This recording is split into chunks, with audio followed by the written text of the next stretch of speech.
truth? Oh, I'm all ears. Okay. The truth. I always tell the truth, even when I lie. Why do you find it so hard to believe? Why do you find it so easy? It's never been easy.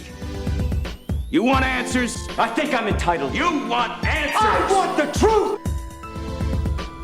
All I'm offering is the truth. Nothing more. Hello and welcome to Truthful Talk. I'm your host, Marco DeGeorge, and we are back with you today. We have another very special guest, but before we get to that, let me, of course, introduce to you once again, Natalie. Thank you for being here, Natalie. Thank you for having me, Marco. Always good to be working with you on this. Ditto. Ditto. I love it. All right. Ditto it is. But we're excited because back with us in studio is Robb Moss. Thanks for being here, Robb. I'm very happy to be here. It's very fun. It's, because the funny thing is all the stuff we start talking about before we actually jump on here. Yeah. It's like we go through entire episodes before we even press record. So it's like, wait a minute. Save it for the podcast. Can't even. That's true. So yeah, it's great to have you back. And thank you. I know today we wanted to talk about the importance of training as an actor. And why it's so necessary to train, because I think we get so many students, or I say students, people that want to get into acting that don't understand that it's something that we need to train for. Yeah, right. There's a misconception that you're either born with it or you're not. Yeah, I started with no training at all. Right. I went to a theater audition and got cast in something, and I had no idea what I was doing, and it was you don't know what you don't know, and it wasn't until several shows later that I began to realize, if I'm going to do this, I should learn about it.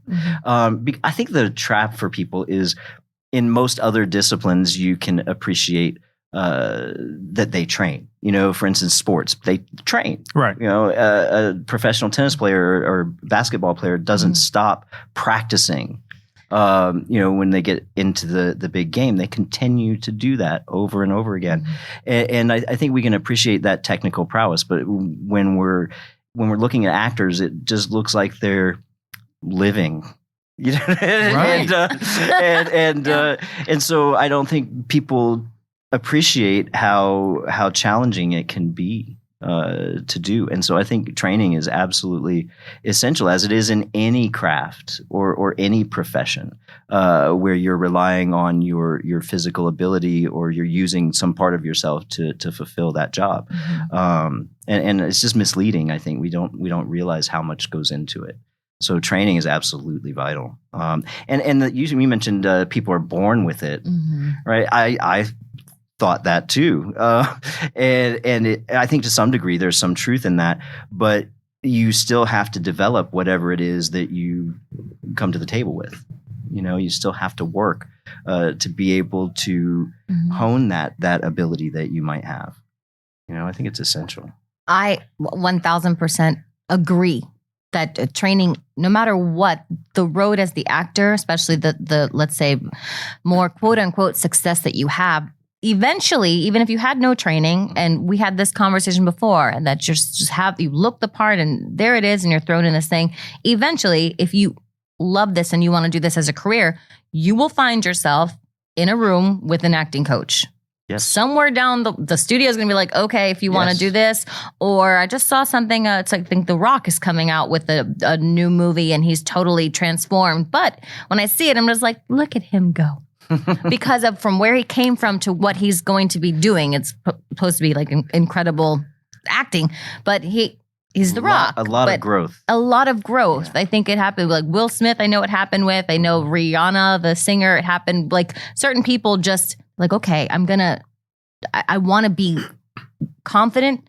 I want to be able to do this, but I want to do it well. And you have to train. Absolutely. You know, I mean, that's if you. I think our goal should be to be just a little bit better than we were the day before. Yeah. And so I think training is what brings you experience as well, but training is what helps you move forward. You mentioned Rihanna, the singer. You know, singers continue to work on their ability Right. to sing even after they've attained huge levels of success. Yeah. So it's something that I think we neglect at our peril.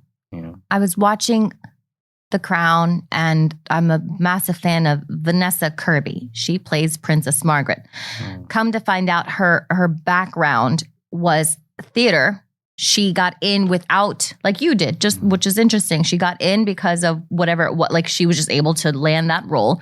But she, in her interview, says that she did not have training, and she noticed that, okay, I want to get better. And what she did was I paid attention to all of my colleagues, and they were kind enough to give me this advice, the craft, and she just kept honing her craft on theater. And she has a massive, extensive theater list that she's been doing for years and years and years and years before she even stepped onto the big time that she's in.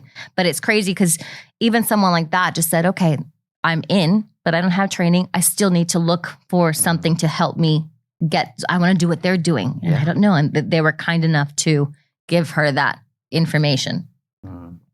But there is this misconception that the great actors are just born with this ability to do this thing called acting. And there's a misconception because they're either putting it on themselves where they think it's going to be easier. I'm going to go find out whether I have this talent or not. And that's what they think an acting class is. It's like an assessment of, yes, you have talent. Good. You can go act. Or maybe finding out, no, I don't. And then that's their excuse for not acting, not realizing nobody is born with this talent. Nobody is born with it. And you can't. It's impossible to be born naturally as an actor because there's a list of 1,000 things that you have to learn that are skills that there's no way to naturally understand those skills because it's not what we normally do as a human being. So it'd be different, like, because it looks like that. It looks like, oh, well, we're just living. Yeah. And to a large part we are, but we're not living like we do in the real world. Right. We're living in a very enhanced way. In a very specific way. The conversations that we have are very specific, and the way we speak is very specific. How we move is very specific. And all of that has to be trained. And what I find is that actors who think they have a natural ability, or God forbid if anyone ever tells them, wow, you're just a natural at this, which I think is the worst thing anyone can ever be told. I think the most damaging thing anyone can ever be told is that they're somehow natural at what they're doing, because if they believe it, they'll stop training. And if they don't do the work, and I've had the unfortunate experience of working with actors that this has happened to, where the potential is, I mean, their ceiling is so high. They could reach Hollywood, Broadway. I mean, they could reach that, but because they start believing in this, well, I'm naturally talented, they pull back on the work, and then they fall from grace. And all of a sudden, 2 years later, they're out of the industry completely. Yeah, it happens a lot. It's so damaging to that belief, but I hear it all the time. Yeah. It's like, oh my God, they're so natural. I'm like, stop saying that. Don't use those words, because that's almost telling someone you're so good at this, you don't need to put work into it. Right. Yeah, and I think that is the takeaway, right? Yeah. It's like, oh, well, you have a natural ability, you don't need to train, you know? I think we do have certain aptitudes for things. You know, if for instance, music, you might have a certain aptitude for that. It comes to you maybe more easily than the next person. But that being said, it's been my experience as a teacher over the last many years. Is the person who works hard at their training and really applies themselves and is willing to take risks and sometimes fall short. And then learn from that and continue and do it again. I think those folks that work very hard eclipse folks with whatever natural ability they might have or aptitude they might have for the craft. You know, like you said, talent that never gets fully developed or realizes its full potential.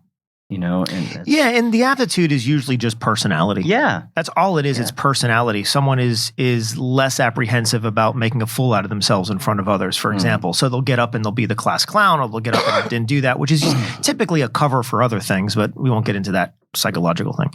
But but what I find is that I don't know if I have seen yet, at least in the people I've trained, somebody that has had a natural ability that has gone far. Mm. In all the people I have trained, the people that have had to struggle through it have made it far. Because if you feel or if you believe that you're naturally good, then why work hard at it? Mm. We're creatures of safety, and so we're always looking to put the least amount of effort into something. Just from a DNA standpoint, we're not going to put any effort into something we don't have to. So if I'm told, oh, you're great at that, you're naturally, then why work hard at it? Yeah. And so, and we see that, right? The start of a semester, we'll see students that maybe just through their personality and who they are, like the natural aptitude towards something, they do a better job in the beginning of the semester. They fall It's very below by the end of the semester of our training because they're not putting in the work. It is. It's like you said, they tend to rest on that. You know, it's oh well, I've got this. You know, and they don't put in that extra time. It's been my experience too, Marco. You know, the people that struggle a lot but stick with it tend to excel eventually. You know, but I think we like to do things that we feel like we're good at. You know, and it's so Yeah, but yeah. so you're saying people only do the things that they're already naturally good at? I think we're drawn to things we think we're good at, you know, and as you said, it's just wired into us, and we'll avoid the things that we think maybe we're not. And I guess I'm wired different because I'm the opposite. yeah, I'm drawn to things I'm not good at, and then I want to master it. well, you're that person that loves that challenge. But I think as an actor, that's critical. I think because you're right. when I see actors that only want to play things that are close to themselves, Yeah. which means I'm going to play a part that I'm good at because it's already me, it's not impressive. Yeah, that's a different ball of wax for me. I agree 100%. You have to go into to me, taking on a project as an actor, as a director, as a producer, if it doesn't scare me, I don't want to do it. Yeah, if there's no challenge in it for you. Yeah, Right. Yeah, absolutely. So yeah, I like to do things that kind of stretch and push the boundary back as well. Once you're there, I think that's absolutely true. But I think when people are thinking about starting out, you know, for instance, oh, well, I tried that for a minute and I was no good at it. So I just gave it up. Versus, well, I tried that and I wasn't very good at it. But I'm going to keep doing it because over time I will then develop the skill, you know, and I think that's just hard for people to see. That just because you're not good right away, you know, doesn't mean that you can't be. Right? We all have to start somewhere. Yeah. And even these folks that, you know, for whatever reason, they have some aptitude or proclivity to do the thing and they are good with language or something like that. You know, even those folks get better over time. Yeah, you know? right. So it's you have to be willing to not be so good in the beginning. You have to be not good. Right. You have to be willing to go through that process. Which to me then comes down to not a natural skill, but a love. True. You have to find something that you're willing to sacrifice all of the downtimes through. Meaning, and to me, they're not downtimes, but some people might look at it, the times where you're not good at what you're doing. The learning process of that. And the people that I've found that feel they're naturally good at something, they don't want to, there's an ego involved. They don't want to be given direction. They don't want to be told how they have to improve. They don't want to put in any extra work. They just want to rely on their natural ability. And that only goes so far, and then they fall out of the industry, or they end up dropping the class because, or just, you know, what I've seen, unfortunately, over and over, is you quit the industry. At some point, you're faced now with, I either have to admit that I'm not as good as I thought I was, or I have to go do something else, which means I never have to admit it. I can tell everyone, oh, I just didn't want to do it anymore. Yeah. Which is right, is the cop out approach, and then say, no, I did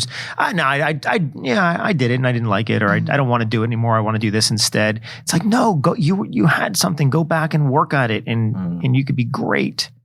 Yeah. But it takes a humility. It takes being so humble in this industry. Even a little bit of ego, I think, destroys actors. It certainly can. You know, you mentioned this idea of humility.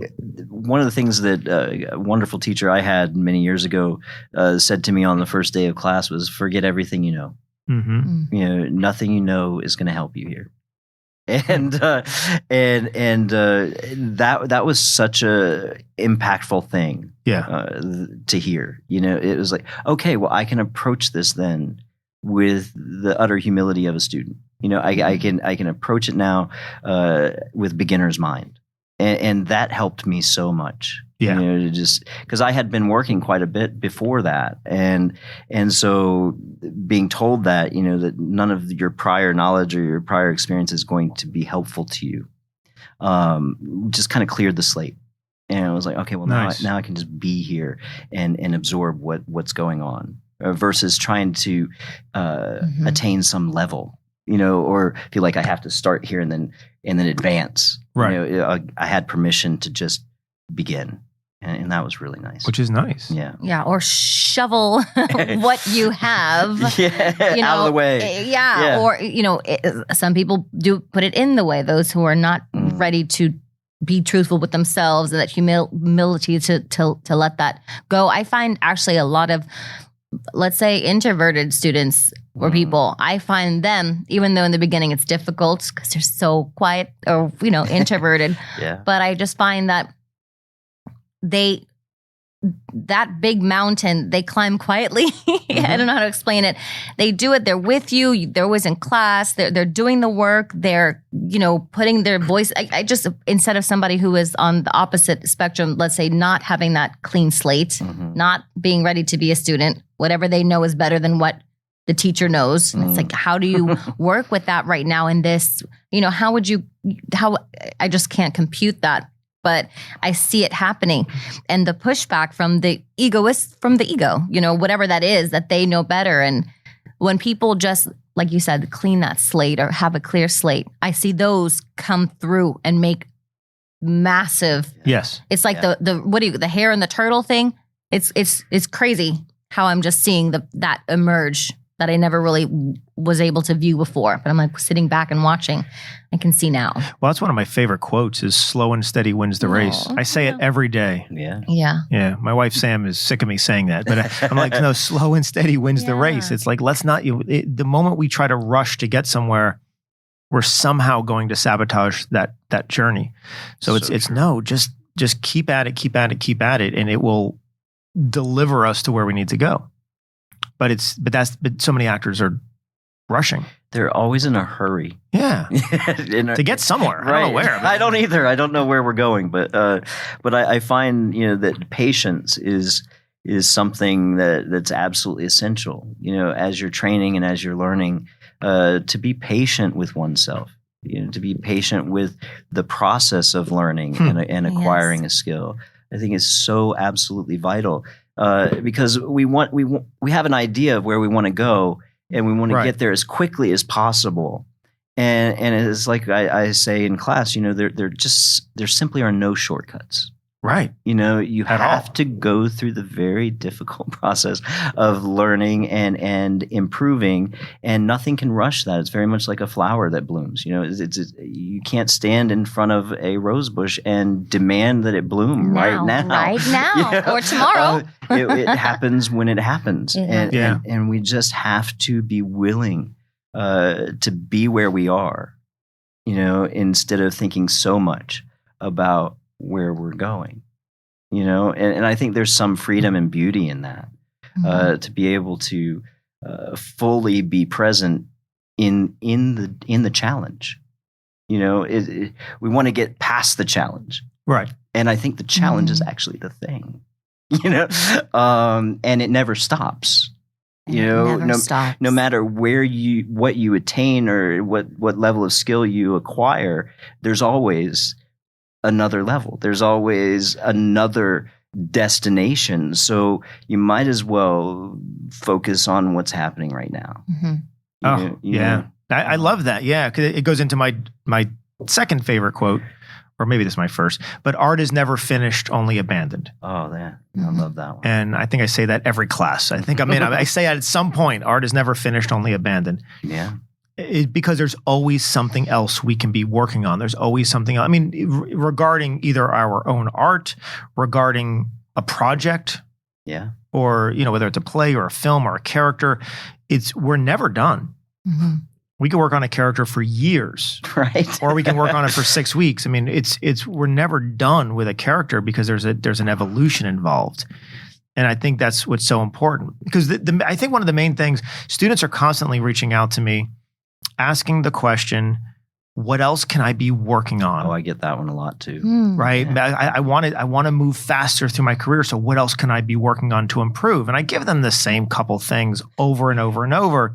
Work on the core, right? Yeah. Work on outward focus, which we have an exercise that we teach our students. It's called the core, and it's an outward focus exercise. So I say work on that, which they don't want to hear. And because they're like, no, I know. But what else? What else? What else? So then I'll give them read out loud. They don't want to hear that. No. Or work on your voice. Work on breathing techniques. Working on voice. And it's like, yeah, but what else can I do? Can I work on monologues? Can I work on? I'm like, no, you can't. Don't. Please, no. Stop. Don't. You're classes for that. Working with a director is for that. Work on the things that you're not going to be working on when you're either in an advanced class or you're on a play or you're on a film. No one's working with you on these other things that are fundamental to your success. Yeah. The core is fundamental to success. Voice is fundamental to success. It's like work on those things so then you're ready for them when you need them. But it's amazing. Actors are like, yeah, but what else can I do? I'm like, I have a deep appreciation for the question, that they want to be doing those things. They have that drive that they want to work on something when they're not in class or they're not working on a role. But like you, I'm just focus on fundamentals. Keep building those skills that are foundational that you're going to use every single time. Yeah, I guess I have an appreciation for how they handle my response to the question. Okay, yeah. I don't really like the question because 9 out of 10, they don't like my response, which means the real question is there something I can do that would give me an advantage or is a shortcut through the process? Yeah. That's what they're really asking. Because when I tell them the actual answer and they don't like it, they're saying, no, I want something that's going to put me there faster. I know better. What else? What else is it? Right. I know better. What else is. But when they actually take it in and say, oh, okay, I'm going to start doing that. Well, then it's like, okay, this is somebody that really wants to work on their craft. Yeah. They want to do it. But man, there's this rush. And so to me, a lack of patience, and so I try to teach this. It's very difficult to teach. But what I try to do is they have to understand the reason why I want you to work on core is about being in this moment, outward focused. You can't work on the core if you're impatient. That's true. Impatience means we're thinking about the future and where we need to get to. So we're focused ahead and trying to circumvent the journey. Right? How do I get there faster? Well, we're outside of the moment. We're not in the present moment. It takes an incredible amount of patience to be in the present moment, which also leads to the next thing. It takes patience to be in the present moment, to be here now, which also takes gratitude. When we are impatient, we are lacking gratitude. Because impatience says, I don't like where I am now. There's something about this I don't want. I want what is up in the head in the future. How do I get there faster? Yeah. And to me, gratitude, humility, patience, those are the intangibles that make up a great artist. Wow, well said. Yeah. Gratitude can change your life. Can change your life, yeah. Right? Not just your art, it can change your life. Right. We're pleasure-seeking, pain-avoiding organisms. Right. Right. And so when we were going through some kind of difficulty, or maybe we're having a challenge in acting class or something like that, we become dissatisfied and we want to avoid it because it doesn't feel good. But my view is embrace all of it. Be grateful for all of it. Do we want tough experiences? No, we don't, I'm having a tough experience. It's not that, but there's an appreciation that we can develop or nurture within ourselves over time for those very challenges. If we begin to understand that it is those things that are going to propel us forward, if we can just be with them. Versus trying to, as you said, get around them or go over them or in some way avoid the difficulty. And and the actors who are beginning out, especially Meisner 1, Meisner 2s, I mean, fast forward even to me, it takes a long time to be okay with that process of letting it breathe for a bit, being patient. And to be even aware that you're impatient is a major threshold that you go through, but each individual is different to have to go through that. And, you guys as teachers, it's incredible how patient you are with the students because you know that they have to come to that themselves. And the acting in general, anybody and everybody should actually take acting classes, like an in-depth class, something like this, because it does allow you to be okay in this moment with yourself. And in the beginning, that is impossible. You can't. You're just almost realizing who you are and what you're doing at this moment. And all it is freaking out because you're on stage doing something. And it's such a small step-by-step process. But it's so fruitful when I've been calling it a mature actor. And I that's what I keep hearing myself say, but I don't mean that word. I just mean maybe somebody who's had extensive training and kind of went through a certain arc that they finally came to the other side. And it's like, oh, you can look back and say, this is why. And things settle. And you don't know how or why, but they're starting to settle. But it was like there was no way that one could have been aware of that previously. Yeah. Even just being, they just think that they're normal. This is how I am day to day. Why am I not good enough now? Or why am I having such a hard time? And they're so, I don't know. I think it is also control. Yeah. And wanting to control the path of things. And in the beginning, I think we try so hard. We're just trying and trying and trying. And that trying comes off, it has a certain kind of energy in it.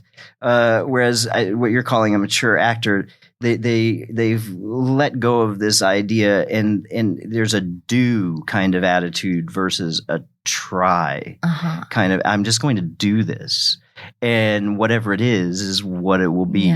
Yeah. And I think that learning that acceptance and that's a very difficult thing. But it does happen, over time. And letting go, that comes up. That's another word that comes up more so than not lately. It's like, let go. Well, that's an interesting thing because this whole idea of letting go, which is ultimately where we need to be. We do a ton of preparation, which is rehearsal. We do a ton of preparation leading into a project, whatever that project is, film, television, theater. But when we're performing, we have to let go. Which really means get out of your head, stop thinking about it, stop trying to do anything. Yeah. Let everything go, be in this moment and really do it. But in order to let go, we have to have the ability to be in this moment, which means in order to let go, we must have patience and gratitude. Yeah. You can't have one without the other. You can't be patient and ungrateful because both exist outside the present moment. So if I'm like, well, I'm patient, but I really hate everything that's going on. Well, if you hate what's going on, then you're thinking about either the past or the future. You're thinking about how to circumvent it and get around it. And so, well, you're not having patience then. Or if we're really grateful, but I want to be grateful and then move on. It's like, well, then you're not really grateful is grounding yourself. So you need both. Patience and gratitude go hand in hand. So what I try to do with students, because it's difficult to teach. And I know you start off with it in Meisner 1, which is our entry into our program. And I know you, Robb, try to teach that there, and I try to continue with it in Meisner 2. but it's difficult. But what I do, I put the focus on gratitude. Gratitude is something that I think they can work on by just doing a gratitude journal, saying out loud what you're grateful for, trying to be appreciative of something around you every day. That's something you can work on. When I try to get people to work on patience, oof. But I figure if I can get them to be grateful for something in that moment, maybe they're having a moment of patience. Patience develops. Yeah. Gratitude is it's been such an important thing for me in my life, because I have so much to be grateful for. And I think just early in my life, without knowing it, it wasn't something I consciously did, but I had to look for things because life was difficult early on. And I had to look for things to be grateful for my own well-being, and so I think it's just been something that's built over time to just approach life that way. And if you can approach your art that way, magical things begin to happen. As Sheryl Crow said in one of her songs years ago, it's not about getting what you want, it's about wanting what you've got. Yes. And that had an impact on me as well, to just appreciate, even like I said, some of the more difficult times. Because in some way you're going to come out expanded. In some way, you're going to come through that challenge either more resilient, better prepared, deeper understanding perhaps of something, gratitude or appreciation for something or someone. Something's going to come out of it that will add to your life. At least in my experience, that's been true. I mean, the lack of gratitude is a very negative place. It's fear. So lack of gratitude is fear, and something we work through in the process that I'm working every semester with students on is getting out of the box of fear. In order to step into the present moment, the unknown moment, we can't allow fear to attach and pull us back. Right. Which is up here. It's in our logical mind versus in our emotional core, which is more in our center. And so we have to work on this, because it falls into the previous conversation of when I find someone that is trying to rush the process or is not humble or thinking they're naturally talented, they're finding the shortcut. They're not okay with where they are in the process. And you're always saying you're right where you need to be. Yeah. Right. Trust the process. And you're always saying those things, which I think it takes some time for students to understand. It does, because like I said earlier, we always have this destination in mind, or some vision for where we want to go. And so, it is very difficult to accept, especially for people just starting out, that what's happening right now and where you are along your path in life or your artistic path, where you are is exactly where you ought to be. Yeah. Right? Because there's no other place where the growth that you're seeking can happen. Right. Right? It has to happen here, right now. Yeah. And it's always that. And so, I think it is a difficult lesson to learn, but it's also something that over time I think is absolutely doable. I definitely think it's doable. I think we can all get there. Yeah. It just takes time to. Were you always patient? No. No? That says no. No.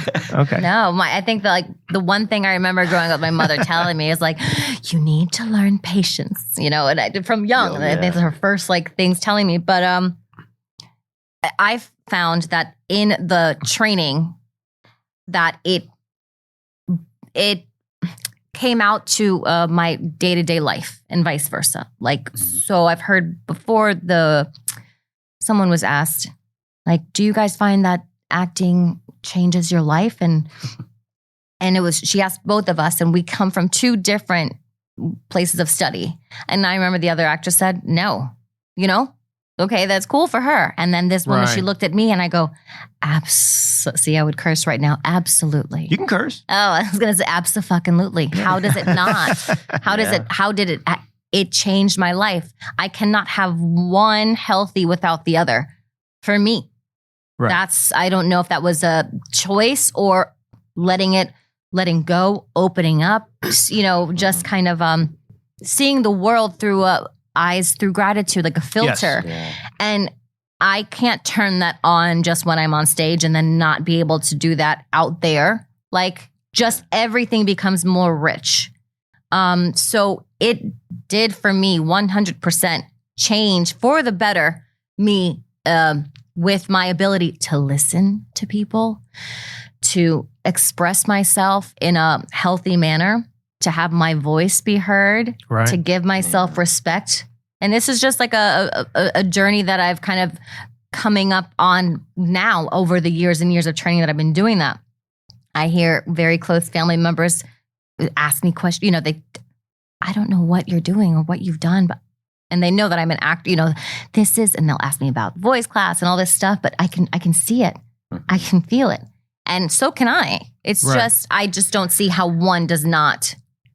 Maybe eventually in time, maybe, that happens, and it's luckily, gratefully happens to me. But in the beginning, maybe I couldn't see that, how that would happen. Yeah. I maybe the person you're referring to, maybe they hadn't really thought about it. Maybe they're like, no. Because I don't see how it couldn't. When you're thinking about the skills of an actor, when you think about giving your full attention to somebody, we seldom do that in life. Never. In life, Yeah. When you think about really listening, and as you said, being more expressive and really speaking what's true to you, being present, and being in adjustment to everything that's happening around you and to you, actually fighting for something that you care about. Those are life skills.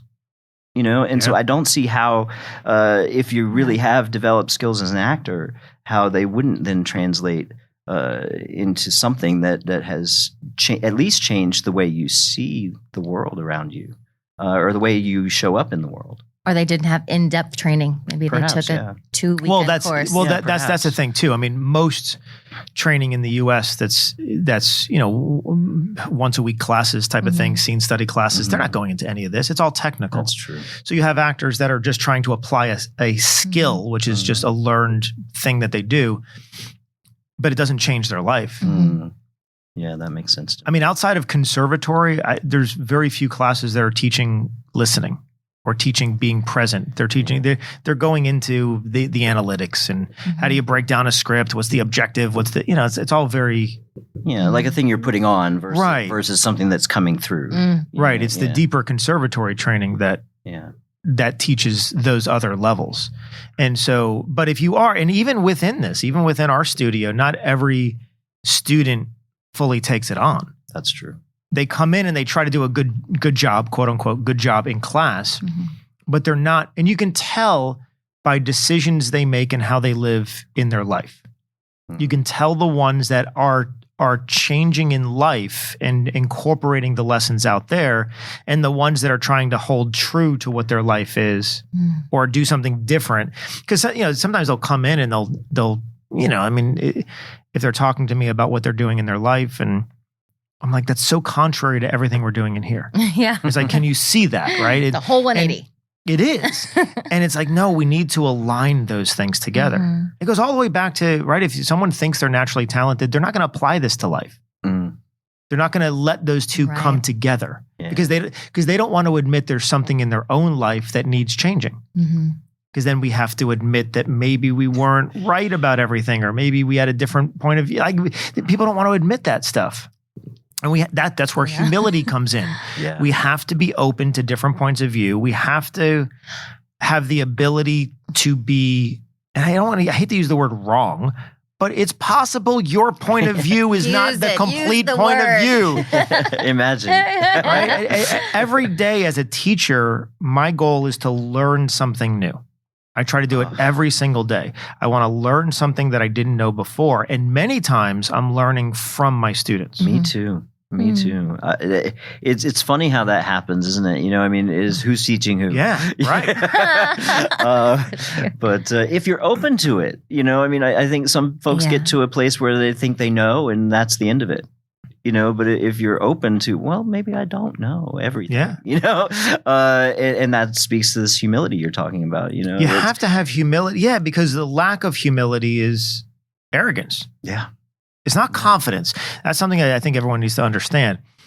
Humility and confidence go hand in hand. They do. Confidence is the belief that if you work hard, you can do something well. Arrogance is the desperate need to show the world that you're confident when you're not. Mm-hmm.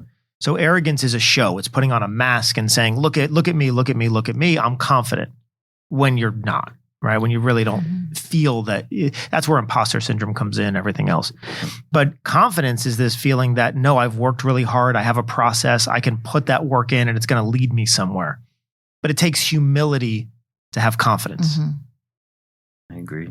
So which is an interesting thing. We need to. It's funny when I'm directing. I don't know how many times it always comes up, but actors always ask me, well, "What about this?" I'm like, I don't know. And like, well, what are you going to do about that? I'm like, I have no idea. And my favorite thing to say when I'm directing is, I don't know. Yeah. And I know so many other directors that are afraid. They're afraid to say use that. the term "I don't know." Mm-hmm. Because they're afraid of how it's going to make them look, or maybe it's going to make them look like less of a director or whatever that is. I'm like, no, as a director, I don't know what I'm doing. Hopefully we're going to jump into this thing and do it together. Yeah. But we're going to discover it. And I've grown to love not knowing.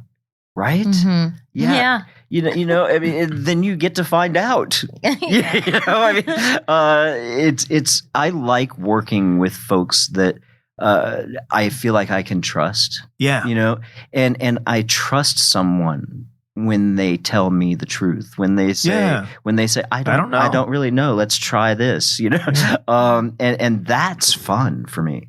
Whereas if somebody is, like you said, afraid to say I don't know, they end up taking you somewhere, and I've had this experience where you begin to not trust their judgment. Right. You know, or trust where they're trying to take you, because you can sense that you don't know, but you're telling me you do. Mm-hmm. Yes. You know?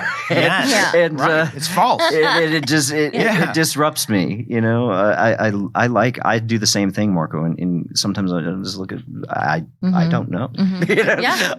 To me, it's become my biggest skill as a director. Is not needing to know all of the answers ahead of time. Mm-hmm. I'm even thinking of directing you, Nat, and Say Goodnight, Gracie, and you have this big 11-minute sequence. Yes. And I'm like, I have no idea what we're going to do with this. I know we need to do something because it's 11 minutes. We need to do something that's interesting to the audience. But I have no idea what we're going to do.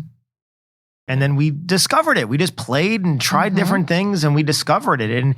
And yes, there's fear involved. Of course there's fear involved, because I'm like, I don't know. And I'm trusting the process, and I'm trusting myself that we're going to figure it out. And that's confidence. Which is confidence. Even though there's anxiety with it. Yeah, that's another. Yeah, anxiety goes with confidence. Confidence doesn't eliminate anxiety. No, I still have great anxiety. We had this 11-minute sequence that could be, it could be boring if we're not careful. It's an 11-minute monologue.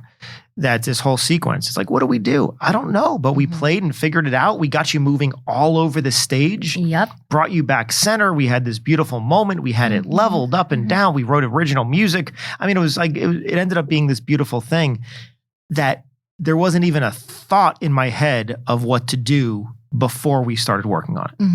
I don't even remember. I have to go back to my notes of how that even started. You came up with something as a dancer, right? You came up with some. You had some. You said. So I remember, like, can you dance? So I'm thinking that you had something already in the back of your mind for music for like behind the monologue. Yeah, I had. I remember saying, "You're goddamn right, I can dance." And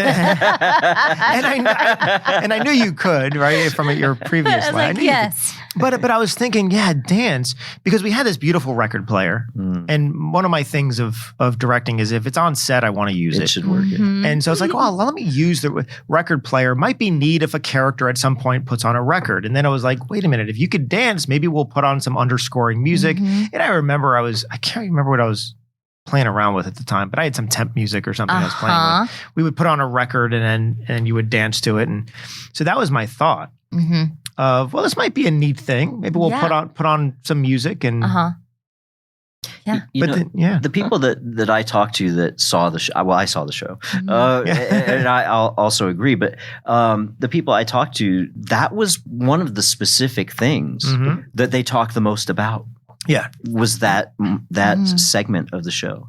Well, that was our wow moment. So every show I produce or direct, I try to incorporate a wow moment. A wow moment basically means what is something I want people to keep talking about after the show. Mm-hmm. And to me, Nat's monologue needed to be that wow moment.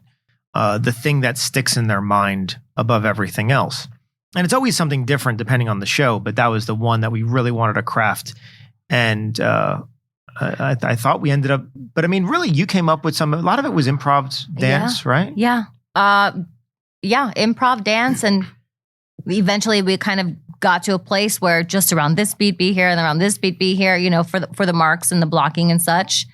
But that challenging, daunting, whatever, that 11-minute, I don't know how many, 2 pages maybe, I forget. But when you look at it, you're just thinking as an actor, okay, like this is going to be a day, eventually this train is coming in rehearsal. So let me just do what I can, which is, the lines and all that stuff. And then from then on, it's just like, I don't know what it's going to be. You don't know necessarily, but you have these things. And then it just compiled in its way and just became something else that I wouldn't have ever thought to, say, hey, I should dance here. Not at all. Just and that's the beauty of the creative process is we play around with different things. And at that point, I remember at some point we had the original music, the amazing Nicholas Roberts. Snaps Nicholas. Yeah. We'll have to have him on a future show.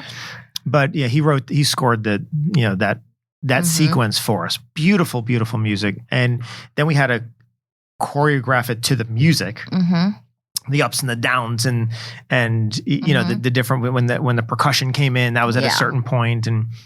But it's just as a director, I'm just sitting back and watching you play. And then I'm just taking notes on what works and what doesn't. Yeah.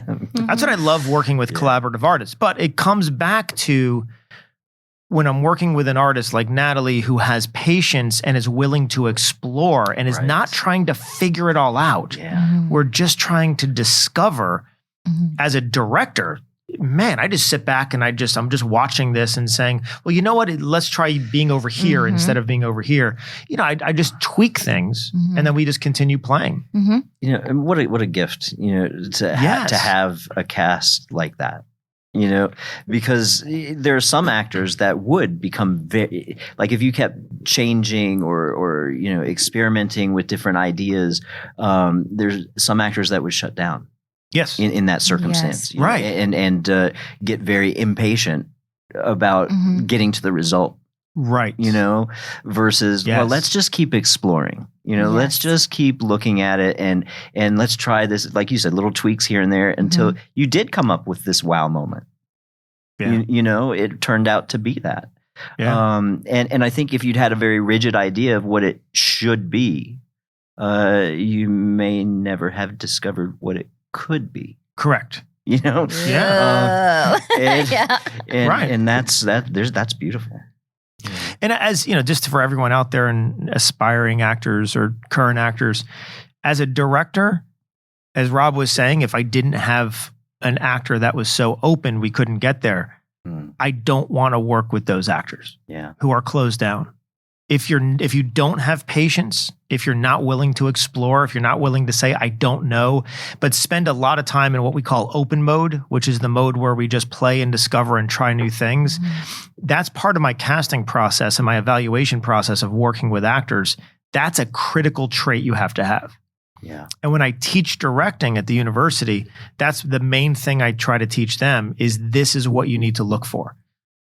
The industry wants that. You're going to get so much further if you develop patience, develop gratitude, and because the other side of it, people are looking for the end result. If they try something and it doesn't work, now they're beating themselves up. Now they're getting down and they're getting negative. I'm never going to find it. I'm never going to. Much. Oh, it's horrible to work with.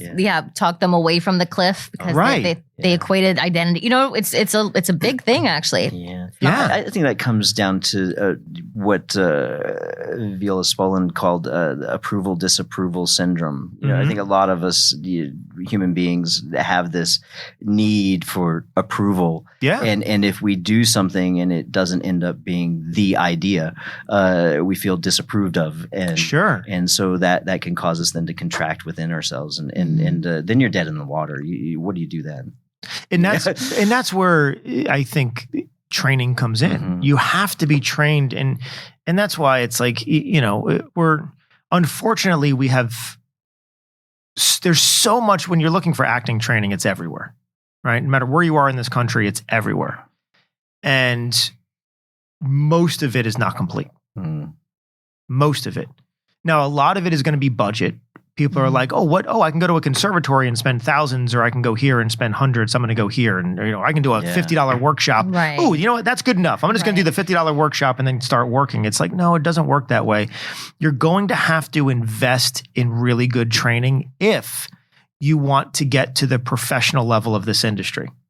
Now, if you don't want to get to the professional level, which is fine, you want to do it as a hobbyist, maybe community theater every now and then, or student films every now and then, that's okay too.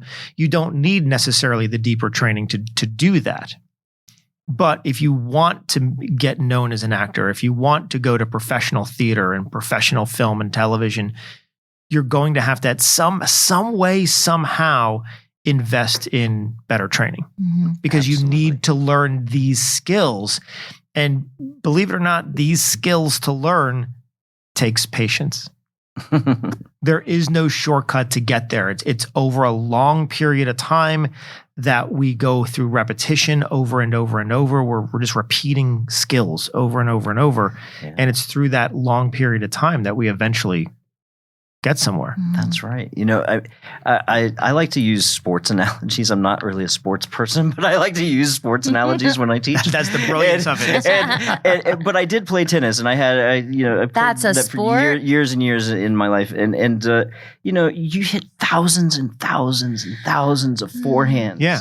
And it's not that you don't know how to hit a forehand. You know, Right. It's that you keep practicing that skill so that when you're in the game, Yes. you're not thinking Yes. about how to hit a forehand. That's the last. You know, Right. that's what it is. And that's why in acting training, there's so much repetition over and over and over again, so that when you're in the game, when you're in performance, you're no longer thinking about the hows of things. You're more in the actual thing that's happening right now. That's part of then coming back to the letting go. Yes. Yeah. We can only let go when we know it so well that it's part of who we are. Yes. Yeah. That's right. You know, it changes from becoming something you do to becoming something you are. Yeah. And that's when it I guess seeps into your regular life. When you do something so much. So we work this core exercise that we work on. It's an exercise on outward focus. Most people are inward focused. Inward focus means you're in your head most of the time. You're physically somewhere. You're in a conversation, but you're thinking about something outside of the conversation. That's called inward focus. Or if you're worried about how you're perceived, what people think, that's inward focus. So outward focus is a skill. I don't think anyone's born with outward focus. Outward focus is a skill that we have to learn. It takes a ridiculous amount of energy. But there comes a point when working on the core exercise and outward focus that it seeps into your actual life. Definitely. And eventually, I mean, after thousands of hours of practice of it, eventually it becomes something you are, meaning it's now how you see the world. Not just in your acting, but in all aspects. You have the ability to be in tune. You have the ability to have a conversation and really listen to people. Yeah. And I think that's where it goes back to, our life as a human being and our life as an artist, they're one and the same. The acting part of it is the skill, but the artistry is who we are outside of acting. Yeah. And so that's where it comes together. And we have a quote that we say, which is, in order to become a better artist, you must first become a better, more fully functioning human being. Yes. Because if we're blocked by something out there, how we live our life out there, that's what we have to use in here in our acting. So if we really want to be a better artist, all of the skills that we learn, like patience and gratitude and even voice and physicality and all these other things that we learn, being open emotionally, we have to apply to our actual life. I think it's unavoidable. I mean, once you've developed this ability to put your attention outside of yourself, first of all, it's very liberating to get out of one's head.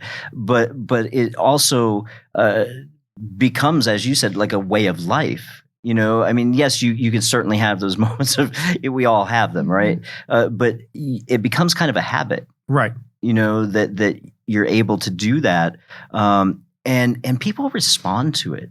Yes. For some folks, it freaks them out a little bit that you're paying so much attention to them because they're simply not used to it. Yeah. Right. But most of the time, I find strangers that I'm having just a very brief interaction with, for like somebody at the grocery store or something like that then shares something very intimate profound with me. Yeah. And it's only because I'm paying attention to them. Right. And outward focus, I think the world could use a lot more of that. Yes. And another thing I think acting teaches us is we talk about this in our classes, is that while we all have different stories, underneath it all, underneath all of our individual experience is something very common that we all share, and it's this thing called humanity. Right. And when we get in touch with that, we connect with individuals in a deeper way than simply from our egoic construct of ourselves, right? And we begin to feel one another and feel something intangible but yet very present. And so I think that's another beautiful outcome of the training. Yeah. Is just being able to foster those kinds of connections with other human beings, to be able to see yourself in other human beings. Right. And to appreciate and develop this thing that we call compassion, for just the human condition that we all find ourselves in. Right. We just got here. I don't know how I got here, but we're here, and we're all sharing this crazy thing called life. Yeah. And if we can come to life with a little bit more patience and gratitude and compassion and understanding and connection, if we can begin to do those things, we can literally change the world. Love that. And I just think that's a really important aspect of in any artistic pursuit, that has its basis in humanity, is that we begin to be better humans. I love that. Absolutely love that. Beautiful, Rob. And on that note, we've reached the end. Oh, okay. That was fast. I know, right? These go by so amazing. fast. But thank you once again for being Absolutely. here. Really appreciate it. Thank you. Thank guys. you so much, Thank Rob. you, Nat, once again. Absolutely. And to all of you out there, we'll be back again soon with a new episode. Until then, stay tuned. Remember, treat yourself with kindness and reward yourself with the risks that you take. Thank you all. Bye-bye. Bye. If you'd like to learn more about our studio and what we do, you can find us online at truthfulacting.com. And check out truthfulactingonline.com for our Learn at Home at Your Own Pace courses. So what I told you was true, from a certain point of view. You must unlearn what you have learned. I know what you're trying to do. I'm trying to free your mind, but I can only show you the door. You're the one that has to walk through it.